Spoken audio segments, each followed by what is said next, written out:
Hi, my name is Jackie Murray. I am your guide for these 32 lessons in the Structured Learning Technology curriculum. We're in first grade, and this is lesson 8 on Introduction to Operating Systems. So this is a fairly sophisticated topic, but nothing more complicated than first graders often get with architecture and engineering and those kinds of topics. So you're treating them like they are smart enough and competent enough to understand these operating systems.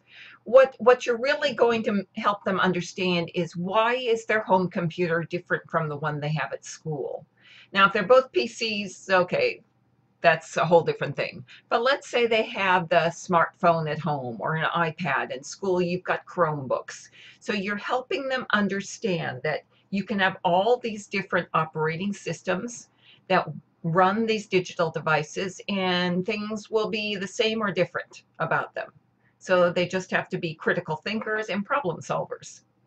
So you're definitely going to talk about whatever the operating systems are that you use at school, if there's multiple especially, and then, but you're also going to talk about the other ones that they may use at home. You might even ask students what they have at home. They won't think of an operating system. They'll think of, I have an Apple, or I have a Mac.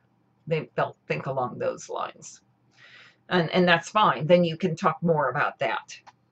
Okay, so what is an operating system and how does it affect what happens on the computer? Well, it affects everything.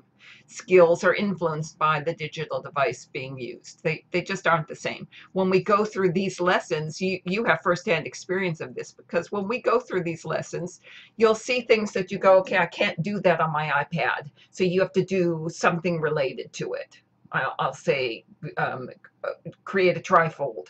So your iPad just doesn't have any way to easily make a trifold. So you'll adapt to that and create something else, or go to a site that gets close to it. You'll do something to adapt. And that's the way it is. Until everything is in the cloud, that's going to be the way it is. And even when it's in the cloud, we know all the clouds are different.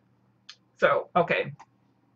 What you want students to come away with is that that they're aware of the part operating systems play in using the computer. They don't necessarily have to memorize or spout it back at you. They just have to know, okay, I went home and I tried to do what you said and it didn't work, and maybe it's the operating system. Good enough. Okay, here's some standard ones.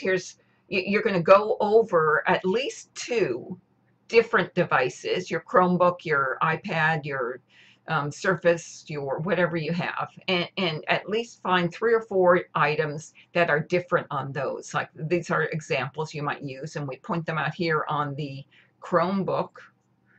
No, this isn't the Chromebook. This is the PC, and then down here is the Chromebook. So you see here their taskbar, it looks really different down here on a Chromebook. They don't call it a taskbar even. So that's what you want to point out. And then here it is, the iPad and the Mac. So where is it? Have them use their annotation tool in their workbook and mark off where they find things like the launcher, the apps, the status bar, the clock, the start button, the icons, the taskbar at the bottom, those things. Have them mark them on here. Where are they? And where are they on this smartphone or this iPad? Okay, here's some videos covering operating systems. You preview them first, make sure they're appropriate for your student groups. They're all G-rated, but you want to make sure that they suit your students well. And then do some problem solving associated with the operating system. Like these are a couple examples. So talk about them. What if your program disappears? Well, there's 2 options on a PC. What if you're on a Mac or the iPad or the Chromebook? What happens if that program just disappears while you're working on it? So go through that with them.